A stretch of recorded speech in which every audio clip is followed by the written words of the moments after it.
हरे कृष्णा। तो अब हम भगवद गीता के दूसरे अध्याय के अंतर्गत श्लोक संख्या 59 पर विचार करेंगे।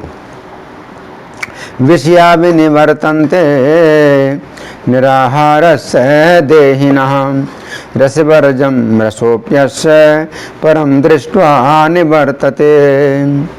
तो यहाँ पर भगवान कह रहे हैं कि विषया विनिवर्तन्ते, कि विषय तो निवृत्त हो जाते हैं। किसके?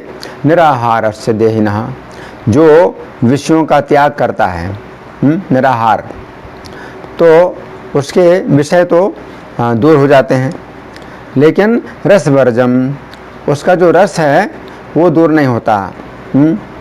रसोप्यस्य परम दृष्ट्वा निवर्तते, परंतु किसी व्यक्ति को अगर परम रस प्राप्त हो जाए, दिव्य रस प्राप्त हो जाए, तो उसका जो है फिर विषयों के प्रति जो रस है वो निवृत्त हो जाता है, यानी समाप्त हो जाता है। तो हम सुनेंगे प्रभुपाद तात्पर्य में क्या लिखते हैं। श्रील प्रभुपाद की जय। जब तक कोई अध्यात्म को प्राप्त ना हो तब तक इंद्रिय भोग से विरत होना असंभव है। विधि विधानों द्वारा इंद्रिय भोग को संयमित करने की विधि वैसी ही है जैसे किसी रोगी के किसी भोजन पदार्थ खाने पर प्रतिबंध लगाना, किंतु इससे रोगी की ना तो भोजन के प्रति रुचि समाप्त होती है और ना वह ऐसा प्रतिबंध लगाया जाना चाहता है। इसी प्रकार अल्पज्ञानी व्यक्तियों के लिए इंद्रिय संयमन के लिए अष्टांग योग जैसी विधि की संस्तुति की जाती है, जिसमें यम, नियम, आसन, प्राणायाम, प्रत्याहार, धारणा, ध्यान आदि सम्मिलित हैं। किंतु जिसने कृष्ण भावनामृत के पथ पर प्रगति के क्रम में परमेश्वर कृष्ण के सौंदर्य का रसास्वादन कर लिया है, उसे जड़ भौतिक वस्तुओं में कोई रुचि नहीं रह जाती। अतः आध्यात्मिक जीवन में ये सारे प्रतिबंध अल्पज्ञानी नवदीक्षितों के लिए हैं। ऐसे प्रतिबंध तभी तक ठीक हैं जब तक कृष्ण भावनामृत में रुचि जागृत नहीं हो जाती, और जब वास्तव में रुचि जग जाती है तो मनुष्य में स्वतः ऐसी वस्तुओं के प्रति अरुचि उत्पन्न हो जाती है। तो यहाँ प्रभुपाद का तात्पर्य समाप्त हुआ। अब हम सुनेंगे श्री भगवान ने कहा में इस श्लोक की व्याख्या किस प्रकार हुई है। इस श्लोक में भगवान स्थिर बुद्धि वाले व्यक्ति के लक्षणों का वर्णन कर रहे हैं। श्लोक संख्या 54 में अर्जुन ने जो 4 प्रश्न पूछे थे, उनमें से तीसरा प्रश्न था स्थिर बुद्धि वाला व्यक्ति किस प्रकार बैठता है। इस प्रश्न के उत्तर में भगवान ने पिछले श्लोक में ये बतलाया था कि जिस प्रकार कछुआ संकट काल में अपने अंगों को समेट लेता है, उसी प्रकार स्थिर बुद्धि वाला व्यक्ति अपनी इंद्रियों को विषय भोगों से समेट लेता है। परंतु अब यहाँ पर प्रश्न उठता है कि जिस प्रकार कछुआ संकट काल में तनाव तथा भय की स्थिति में ही अपने अंगों को समेटता है, तो क्या उसी प्रकार स्थिर बुद्धि वाला व्यक्ति भी भयभीत होकर ही विषय भोगों से अपनी इंद्रियों को समेटता है। तो यहाँ पर श्री भगवान कह रहे हैं कि ऐसा नहीं है। स्थिर बुद्धि वाले व्यक्ति के मन में भोगों की इच्छा ही मिट जाती है, क्योंकि उसे श्री कृष्ण के दर्शन का सर्वोच्च आनंद प्राप्त हो चुका है। तो भगवान इस श्लोक में कह रहे हैं विषया विनिवर्तन्ते निराहारस्य देहिनः, अर्थात जो व्यक्ति विषयों का निषेध करता है उसके विषय तो निवृत्त हो जाते हैं। तो यहाँ पर भगवान कह रहे हैं कि यदि कोई व्यक्ति कृष्ण भावनामृत के अभ्यास के बिना अपने प्रयास से विषयों का त्याग करता है तो कुछ समय के लिए तो अवश्य ही उसके विषय दूर हो जाते हैं, परंतु ये बात अधिक समय तक के लिए नहीं रहती है। यहाँ पर निराहार शब्द के 2 अर्थ हैं। पहला, ऐसा व्यक्ति जो भोजन नहीं करता है, परंतु ऐसा तो संभव नहीं कि भोजन का पूरी तरह से त्याग कर दिया जाए। तो यहाँ पर निराहार का अर्थ हुआ ऐसा व्यक्ति जो कम भोजन करता है या दिन में केवल एक बार भोजन करता है। पूर्व काल में ऐसा संभव था कि लोग जंगल में तपस्या करते हुए हजारों वर्षों तक केवल सूखे पत्ते खाकर या केवल जल पीकर रहते थे। दूसरा, निराहार का दूसरा अर्थ, ऐसा व्यक्ति जो स्वेच्छापूर्वक विषयों का त्याग करता है। जितने भी इंद्रियां हैं उनके अपने अपने विषय ही उनके आहार हैं। जैसे नेत्रों का विषय रूप है तो इसे नेत्रों का आहार कहा जा सकता है। इस प्रकार निराहार का अर्थ हुआ ऐसा व्यक्ति जो नेत्रों के द्वारा सुंदर रूप का दर्शन नहीं करता, कानों के द्वारा मधुर संगीत या वाणी नहीं सुनता, त्वचा के द्वारा कोमल या शीतल स्पर्श नहीं करता, नासिका के द्वारा सुगंध ग्रहण नहीं करता तथा जिह्वा के द्वारा स्वादिष्ट भोजन नहीं ग्रहण करता है। तो निराहार शब्द की जो दूसरी व्याख्या है उसमें पहली व्याख्या भी शामिल है कि वह कम भोजन करने वाला हो। ये बात भी सच है कि यदि कम भोजन किया जाए तो इंद्रियां शिथिल पड़ जाती हैं तथा इस प्रकार विषयों को भोगने की शक्ति भी नहीं रहती है। वृद्धावस्था के आने पर व्यक्ति के भोजन की मात्रा कम हो जाती है, उसी प्रकार उसकी भोगों को भोगने की शक्ति भी कम हो जाती है तथा ये एक सामान्य सिद्धांत है कि अधिक भोजन खाने से विषयों को भोगने की इच्छा भी अधिक होती है। श्रील रूप गोस्वामी ने उपदेशामृत के प्रथम श्लोक में 6 प्रकार के वेगों का वर्णन करते हुए अंतिम 2 वेगों का क्रम बतलाया है। उदरोपस्थ वेगम अर्थात उदर वेग को जब संतुष्ट किया जाता है तो उपस्थ वेग अर्थात जननेन्द्रिय का वेग व्यक्ति को अशांत करता है। इसलिए ब्रह्मचर्य का पालन करने के लिए अत्याहार विशेष रूप से बाधक होता है। फिर आगे भगवान कह रहे हैं रसवर्जम अर्थात विषयों के प्रति रस की अनुभूति समाप्त नहीं होती है। इसके पूर्व भगवान ने कहा था कि यदि व्यक्ति विषयों का त्याग करता है तो उसके विषय तो दूर हो जाते हैं, परंतु अब यहाँ पर भगवान कह रहे हैं कि यद्यपि उस व्यक्ति के विषय तो दूर हो गए हैं परंतु उस व्यक्ति की उन विषयों के प्रति रस की अनुभूति समाप्त नहीं हुई है। जैसे ही वह विषयों का चिंतन करता है कि तुरंत उन विषयों में उसकी आसक्ति हो जाती है। इस श्लोक पर प्रवचन देते हुए दिनांक 27 अप्रैल 1966 को न्यूयॉर्क में श्रील प्रभुपाद ने कहा, निषेध ठीक है, मैं ऐसा नहीं करूँगा, परंतु इससे प्रतिक्रिया होगी। कहने का अर्थ है कि बलपूर्वक निग्रह चल नहीं पाएगा।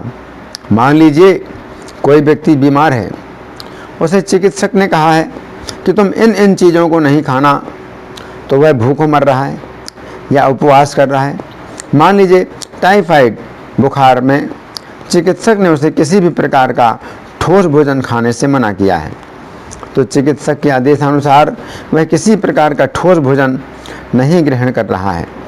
परंतु मान लीजिए उसका भाई कुछ चपाती खा रहा है, तो वह सोचता है, आहा, मैं चाहता हूँ कि काश मैं भी चपाती खा पाता। तो चिकित्सक के आदेशानुसार उसे खाने से बलपूर्वक मना किया गया है, परंतु उसके अंदर खाने की प्रवृत्ति है। वो भय के कारण यदि मैं खाऊंगा तो ठोस भोजन खाने से बहुत बुरा परिणाम होगा, वो नहीं खा रहा है। तो यहाँ पर कहा गया है रसवर्जम, जिसने भौतिक भोगों को बलपूर्वक त्याग दिया है उसका यह निषेध अधिक काल तक नहीं टिकता है। ऐसे अनेक उदाहरण हैं। एक बहुत बड़े मुनि थे जिनका नाम था विश्वामित्र। वे योग मार्ग में बहुत आगे बढ़ना चाहते थे। वन में वे बहुत तीव्र ध्यान कर रहे थे। स्वर्ग के राजा इंद्र ने सोचा, ये व्यक्ति इतनी कठोर तपस्या कर रहा है, ये व्यक्ति भगवान से मेरा पद मांग सकता है। तो उनकी तपस्या भंग करने के लिए उसने मेनका नाम की अप्सरा को भेजा। चाहे स्त्री हो या पुरुष, इस जगत में असली बंधन है सहवास। तो मेनका को विश्वामित्र के पास भेजा गया और विश्वामित्र ध्यान कर रहे थे, उनके नेत्र बंद थे। तो उस स्त्री ने अपने नूपुरों से ध्वनि उत्पन्न की और विश्वामित्र ने सोचा, आहा, मेरे समक्ष अत्यंत सुंदर और जवान स्त्री है। अब इस स्त्री को इसीलिए भेजा गया था, तो वे उस स्त्री के साथ फंस गए। तो यहाँ पर एक उदाहरण है कि वे एक बहुत बड़े ध्यान योगी थे, परंतु उनके अंदर सहवास की इच्छा नहीं समाप्त हुई। तो फिर बलपूर्वक वो प्रकट हो गई। अपनी इंद्रियों का बलपूर्वक दमन करना उपयुक्त नहीं है। तो इतना प्रभुपाद के प्रवचन के शब्द हैं। जिस समय श्रील प्रभुपाद अमेरिका में गए थे, उस समय अमेरिका की सरकार लोगों का नशा छुड़ाने के लिए करोड़ों डॉलर खर्च कर रही थी, परंतु लोगों का नशा बंद नहीं हो सका। यदि बनावटी तरीके से किसी व्यक्ति का नशा बंद किया जाता है तो इससे यद्यपि कुछ समय के लिए उसका नशा बंद हो गया, परंतु गीता का सिद्धांत है कि उस निषेध के द्वारा व्यक्ति के अंदर भोगने की इच्छा समाप्त नहीं होती है। परंतु जब श्रील प्रभुपाद ने हरे कृष्ण आंदोलन फैलाया तो अमेरिका की सरकार को अत्यंत आश्चर्य हुआ कि लोगों का नशा बंद हो गया। तो इससे क्या पता चलता है?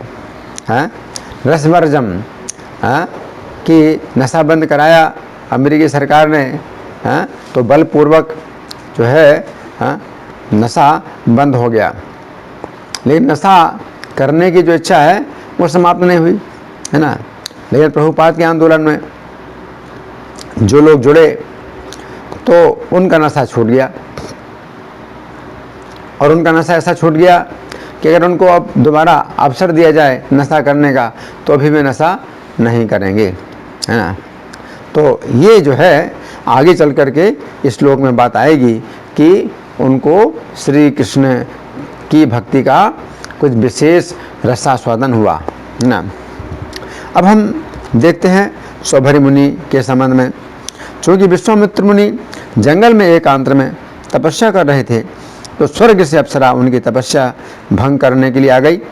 इसलिए सौभरी मुनि ने विचार किया, मैं जल के अंदर रहकर तपस्या करूँगा, जल के अंदर कोई भी स्त्री मेरी तपस्या भंग करने के लिए नहीं आ सकेगी। इस प्रकार से सौभरी मुनि ने यमुना के जल के अंदर रहकर तपस्या करना प्रारंभ किया।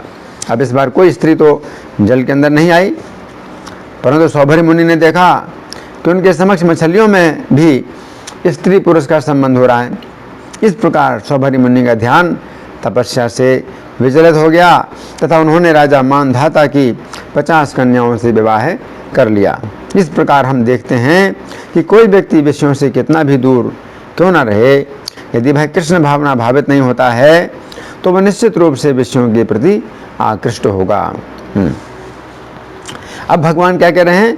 रसोप्यस्य परम दृष्ट्वा निवर्तते, अर्थात परमेश्वर का दर्शन होने पर उसका भौतिक विषयों के प्रति रस समाप्त हो जाता है। तो इस श्लोक के उस प्रवचन में, जिस प्रवचन से हमने कुछ पाठ किया था, श्रील प्रभुपाद ने और शब्द बोले, परंतु जो व्यक्ति आध्यात्मिक रूप से उन्नत है उसके ऊपर बल प्रयोग नहीं होता है, वो स्वेच्छा से त्याग देता है। यही अंतर है, स्वेच्छा से त्याग देता है। कैसे?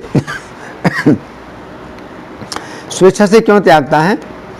परम दृष्ट्वा निवर्तते, उसे कुछ दिव्य आस्वादन प्राप्त हुआ है, इतना दिव्य कि वह भौतिक भोगों की चिंता नहीं करता है, उसके ऊपर बल प्रयोग नहीं हो रहा है, वो स्वेच्छापूर्वक त्याग रहा है। यही आध्यात्मिक जीवन का लक्षण है, इसमें कोई बल प्रयोग नहीं है। यामुनाचार्य ने एक बहुत अच्छा श्लोक दिया है। यामुनाचार्य एक बहुत बड़े राजा थे, परंतु बाद में वे एक बहुत बड़े भक्त बन गए। तो उनका श्लोक इस प्रकार है, यदिवधिमं चेतः कृष्ण पादारविंदे नव नव रसधामन्युद्यतं वन्तुमासीन् तदवधिपत नारी संगमे स्मर्यमाने भवति मुख विकारः सुष्ठु निष्ठेवनं च। वे अपने जीवन का अनुभव बतला रहे हैं। वे एक राजा थे, उन्होंने खूब विषयों को भोगा। अब जब वे महान भक्त बन गए और आध्यात्मिक कार्यों में लग गए तो वे अपना अनुभव इस प्रकार बतला रहे हैं, जब से मैंने अपना हृदय श्री कृष्ण की पराभक्ति में लगाया है तब से क्या परिणाम हुआ, मुझे प्रत्येक क्षण नया नया दिव्य सुख प्राप्त हो रहा है। नारी संग का अर्थ है स्त्री पुरुष का सहवास। वे कहते हैं तब से जब मैं सहवास के विषय में सोचता हूँ, चूँकि वे अनुभव कर चुके हैं, वे पारिवारिक व्यक्ति थे, वे एक राजा थे, तो वे कहते हैं कि जब भी मैं सोचता हूँ तो इस विचार पर थोकता हूँ, परम दृष्ट्वा निवर्तते, यह जीवन उन्हें क्यों प्राप्त हुआ, क्योंकि उन्होंने कुछ दिव्य सुख अनुभव कर लिया है, और दिव्य सुख की तुलना में ये भौतिक सुख थूकने के समान है। आप समझे, अत्यंत तुच्छ। तो ये जो है शब्द प्रभुपाद के प्रवचन के थे। श्रीमद् भागवत में वर्णन आता है कि जिस समय ध्रुव महाराज की सौतेली माता सुरुचि ने उन्हें पिता की गोद में बैठने से मना कर दिया, उस समय उन्होंने भगवान को प्रसन्न करने के लिए ऐसी तपस्या की जिससे उन्हें अपने पिता से भी बड़ा पद प्राप्त हो सके। 6 मास की तीव्र भजन क्रिया के प्रभाव से उनका हृदय शुद्ध हो गया तथा उन्हें भगवान ने दर्शन दिए। अब चूंकि उनका हृदय शुद्ध हो चुका था, अतः उन्होंने भगवान से अब उस भौतिक वरदान को ना मांगकर शुद्ध भक्ति का ही वरदान मांगा। अब ध्रुव महाराज के अंदर ये इच्छा ही नहीं है कि बड़ा राज्य मिले, अपने पिता से भी बड़ा पद मिले, किसी प्रकार के भोग मिलें, सब इच्छा समाप्त हो गई। क्यों इच्छा समाप्त हो गई? क्योंकि श्री कृष्ण का उन्होंने जो है साक्षात दर्शन किया। तो परम दृष्टवा ने वर्तते। फिर दिति के संबंध में भी श्रीमद् भागवत में कथा आती है। जिस समय दिति के हिरण्यकशिपु तथा हिरण्याक्ष नामक दोनों पुत्र भगवान के हाथों से मारे गए तो उसे इंद्र के प्रति अत्यंत ईर्ष्या हुई तथा उसने अपने पति कश्यप मुनि से ऐसा पुत्र मांगा जो इंद्र की हत्या कर दे। कश्यप मुनि ने 1 वर्ष में पूर्ण होने वाला पुंसमन व्रत का उपदेश दिया, जिसके नियमों का पालन करने से दिति की इंद्र के प्रति ईर्ष्या की भावना दूर हो गई। दिति को 1 पुत्र के स्थान पर 49 पुत्र प्राप्त हुए तथा वे दिति की आज्ञा से इंद्र के छोटे भाई बन गए।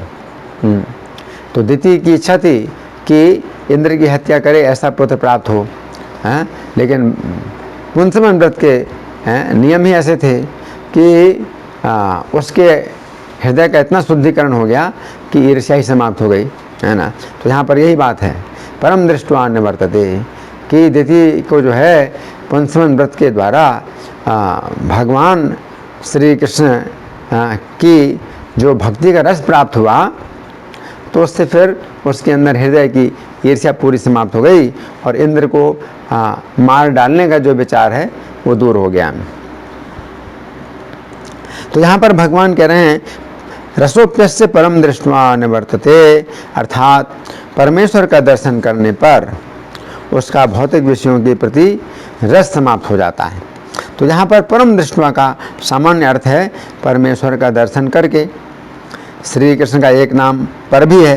पर का अर्थ है वह पुरुष जो भौतिक प्रकृति से परे है।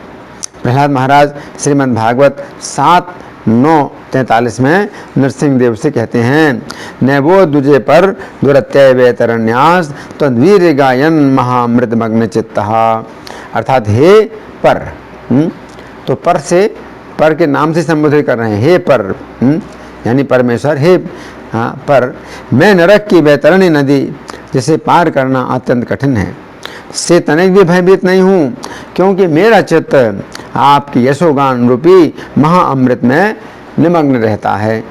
तो यहाँ भी श्री कृष्ण को पर नाम से संबोधित किया गया है। अब हम दृष्टवा शब्द पर विचार करेंगे। दृष्टवा का सामान्य अर्थ है देखकर, परंतु यदि गहराई से विचार किया जाए तो दृष्टवा शब्द के अनेक अर्थ होते हैं। जिस समय हनुमान जी लंका से लौटकर श्री राम के निकट आए तो उन्होंने कहा कि उन्होंने सीता जी को तत्व से देखा है। अब यहाँ पर सीता जी को देखने का अर्थ क्या है? सीता जी को देखने का अर्थ केवल देखना ही नहीं है, बल्कि सीता जी को पहचानना, उनके गुण जानना, उनसे बातचीत करना, सब कुछ है। इस संबंध में एक अन्य उदाहरण भी दिया जा सकता है।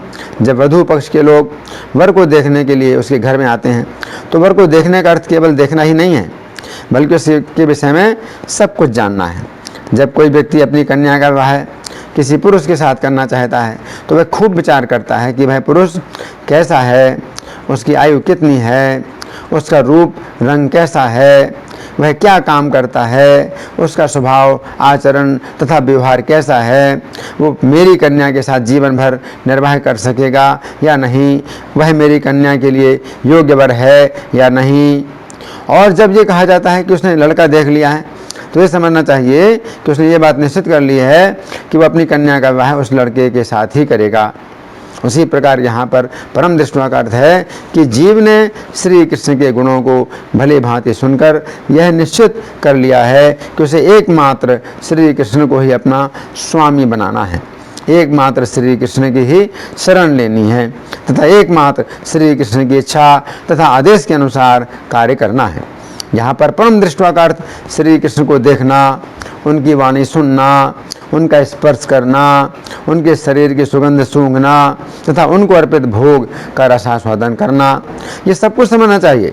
इस प्रकार जब जीव अपनी पांचों इंद्रियों से श्री कृष्ण की अनुभूति प्राप्त कर लेता है तो फिर उसका भौतिक रूपों को देखने, भौतिक संगीत को सुनने, भौतिक शरीर का स्पर्श करने, भौतिक वस्तुओं की सुगंध सूंघने तथा भौतिक पदार्थों को चखने के प्रति रस बिल्कुल समाप्त हो जाता है।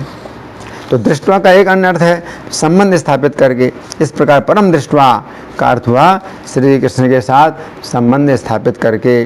तो यहाँ पर भगवान कह रहे हैं कि जब जीवात्मा उनके साथ 5 प्रकार के मुख्य रसों में से किसी एक रस में संबंध स्थापित कर लेता है तो उसका भौतिक भोगों के प्रति रस समाप्त हो जाता है। अब 5 प्रकार के जो संबंध हैं वो क्या है? कि कोई जीव श्री कृष्ण के साथ शांत रस में संबंध स्थापित करता है तो श्री कृष्ण के आश्रित होकर के श्री कृष्ण की सुरक्षा में वो जो है अपने को सुरक्षित अनुभव करता है, तो शांत रस का संबंध तो ये हो सकता है। दूसरा दास रस का संबंध हो सकता है कि श्री कृष्ण की सेवा में उससे कुछ विशेष स्थान प्राप्त हो जाता है और विशेष कार्य प्राप्त हो जाता है, तो दास रस में संबंध। फिर तीसरा है सख रस में संबंध, तो श्री कृष्ण के साथ उसका जो है सखा मित्र जैसा संबंध हो जाता है और श्री कृष्ण की मित्रता में उसे कुछ विशेष कार्य मिल जाता है। फिर चौथा वात्सल्य रस। वात्सल्य रस में श्री कृष्ण के माता या पिता जैसा कोई उसे संबंध प्राप्त हो जाता है और उसे कुछ कार्य प्राप्त हो जाता है, तो ये संबंध है वात्सल्य रस में। फिर माधुर्य रस में, माधुर्य रस में किसी का श्री कृष्ण के साथ संबंध अगर हो जाता है तो ये या तो गोपियों जैसा परकीय भाव होता है, श्री कृष्ण को पति मानना, अथवा द्वारका की जो पत्नियां हैं तो स्वकीय भाव कहलाता है, तो वे श्री कृष्ण को पति मानती हैं तो वे जो है श्री कृष्ण की विवाहिता पत्नियां, और जो गोपियां हैं वो श्री कृष्ण को पति मानती हैं लेकिन वो कैसे पति हैं? पर पति हैं, तो परकीय रस। तो माधुर्य रस में 2 प्रकार के संबंध हैं, स्वकीय रस और परकीय रस। तो इस प्रकार जीवात्मा जब तक इन 5 प्रकार के दिव्य रसों में से किसी एक रस में स्थित नहीं हो जाता है तब तक उसका भौतिक भोगों के प्रति रस समाप्त नहीं होता है। तो यहाँ पर भगवान यही कह रहे हैं परम दृष्ट्वा निवर्तते। तो परम का अर्थ है श्री कृष्ण जो कि इस भौतिक प्रकृति से परे हैं। श्री कृष्णम प्रकृते परम, तो श्री कृष्ण ही भौतिक प्रकृति से परे हैं। श्री कृष्ण का शरीर भौतिक पदार्थों से नहीं बना है। श्री कृष्ण का शरीर पृथ्वी जल अग्नि वायु आकाश इन 5 महाभूतों से नहीं बना है। श्री कृष्ण के शरीर में और श्री कृष्ण की आत्मा में कोई अंतर नहीं है। देह देहि विभोदोयम नेश्वरे अस्ति, तो ईश्वर में इस प्रकार का देह और देही का भेद नहीं होता है। तो परम दृष्ट्वा निवर्तते, तो जब किसी व्यक्ति का मन श्री कृष्ण के चरणों में लग जाए और श्री कृष्ण के चरणों का उसे आस्वादन प्राप्त हो जाए तो तब तक उसकी भौतिक भोगों के प्रति रुचि समाप्त नहीं होती है। तो भक्ति में जो अलग अलग सोपान होते हैं तो उसमें पहले श्रद्धा का सोपान होता है कि शास्त्रों में किसी व्यक्ति की श्रद्धा होती है कि ये मेरे कल्याण के लिए है, तो ऐसी स्थिति में उसकी भौतिक विषयों के प्रति आसक्ति बनी रहती है। श्रद्धा के बाद साधु संग का धरातल होता है। तो साधु संग के धरातल में भी व्यक्ति साधु संग में जिज्ञासा करता है, श्री कृष्ण के संबंध में जानने की जिज्ञासा करता है, और श्री कृष्ण के विषय में कुछ कथाएं भी सुनता है, लेकिन तो भी उसकी भौतिक विषयों के प्रति आसक्ति बनी रहती है। साधु संग के आगे भजन क्रिया होती है कि वो तीव्रता से वो भक्ति के नियमों का पालन करता है। तो भजन क्रिया के समय भी उसकी जो है भौतिक विषयों के प्रति आसक्ति बनी रहती है। इसके बाद भजन क्रिया के बाद अनर्थ निवृत्ति, उसके अनर्थ हैं ना। तो अनर्थ जैसे काम, क्रोध, लोभ, ये सब अनर्थ हैं। तो ये जब दूर होते हैं, अनर्थ दूर होते हैं, तो फिर कुछ उसकी भौतिक विषयों की प्रति आसक्ति कुछ घटने लगती है। अनर्थ निवृत्ति के बाद निष्ठा, भक्ति में निष्ठा का धरातल आता है। तो भक्ति में निष्ठा का धरातल आता है तो उसके अनर्थ करीब 75% दूर हो जाते हैं। तो ऐसी स्थिति में उसकी आसक्ति भी उसी हिसाब से कम हो जाती है। भौतिक विषयों के प्रति आसक्ति कम हो जाती है, फिर भी भौतिक विषय बने रहते हैं, उसकी रुचि कुछ बनी रहती है ना। तो अनर्थ निवृत्ति के बाद निष्ठा, निष्ठा के बाद फिर रुचि का धरातल आता है। तो रुचि में वो कृष्ण के संबंध में सुनता है, उसको रुचि नहीं होती है। तो ये रुचि का धरातल है। तो ऐसी स्थिति में उसकी जो भौतिक विषयों के प्रति जो आकर्षण है वो और कम हो जाता है, लेकिन फिर भी कुछ बना रहता है। फिर रुचि से ऊपर आसक्ति का धरातल होता है। आसक्ति में श्री कृष्ण के भजन को वो छोड़ना नहीं चाहता है, तो एक प्रकार की आसक्ति हो जाती है। तो ये और ऊंचा धरातल है। इसमें उसकी जो विषय भोगों की इच्छा है वो और घट जाती है, फिर भी बनी रहती है। आसक्ति के बाद भाव का धरातल होता है। तो भाव के धरातल पर श्री कृष्ण के प्रति उसके अंदर ऐसे भाव होते हैं जिससे उसके शरीर में कंपन भी, रोमांच भी और अश्रु की धारा बहने लगती है। तो ये भाव का धरातल है। तो भाव के धरातल में भी व्यक्ति के अंदर कुछ भौतिक इच्छाएं बनी रहती हैं, परंतु जब प्रेम का धरातल आता है और प्रेम के धरातल में जो भक्ति के 5 रस हैं उनमें से किसी एक रस में कोई व्यक्ति अगर स्थित हो जाता है तो फिर समझना चाहिए कि उसकी जो है जो रस है, उसका जो रस है भौतिक भोगों के प्रति, उसका जो रस है वो पूरी तरह से समाप्त हो जाता है। और अब जो है वो बिल्कुल भी 1% भी उसके अंदर इच्छा नहीं होती है। तो जैसे यमुनाचार्य ने जो श्लोक लिखा तो वो क्या लिखते हैं कि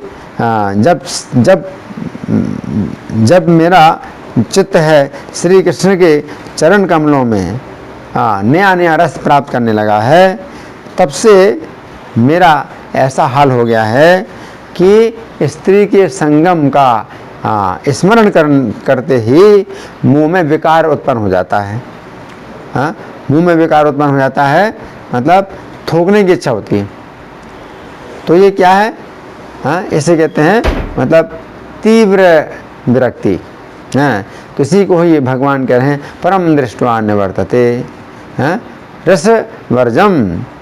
तो जब तक ये स्थिति नहीं आती है तब तक व्यक्ति के अंदर भौतिक भोगों की इच्छा बनी रहती है। तो हमारे अंदर वो इच्छा होती है कि ये स्वादिष्ट चीज़ है, ये खा लूँ मैं, ये इस स्त्री को मैं भोग लूँ। लेकिन हमारे अंदर वो शक्ति आ जाती है कि अपनी इंद्रियों को हम दमन कर लेते हैं, हम अपनी इच्छा को जो है दबा लेते हैं। तो ये भी एक तरीका है कि हम पाप कर्मों से बचें और भक्ति के विरोधी जो कार्य हैं उनको हम ना करें। एक तरीका ये है। लेकिन जिस समय सचमुच हमारी इंद्रियां श्री कृष्ण की सेवा में शुद्ध हो जाती हैं तो फिर हमारी इंद्रियों में ये विषयों के प्रति जो राग और द्वेष है वो बिल्कुल समाप्त हो जाता है ना। और जब राग द्वेष समाप्त हो जाता है तो फिर उसे वो भोग प्राप्त होते हैं या नहीं प्राप्त होते हैं, उससे उससे कुछ भी अंतर नहीं पड़ता है। ना तो वो नफरत करता है और ना वो जो है इच्छा करता है भोगों की। तो ऐसी स्थिति में श्री कृष्ण की इच्छा के अनुसार वो किसी भोग को स्वीकार भी कर लेता है, और जब श्री कृष्ण की आज्ञा होती है तो तुरंत ही वो छोड़ भी देता है। तो ये स्थिति है उस व्यक्ति की परम दृष्टवा निवर्तते, जिसने श्री कृष्ण परमेश्वर के रस का आस्वादन किया है। धन्यवाद। हरे कृष्णा।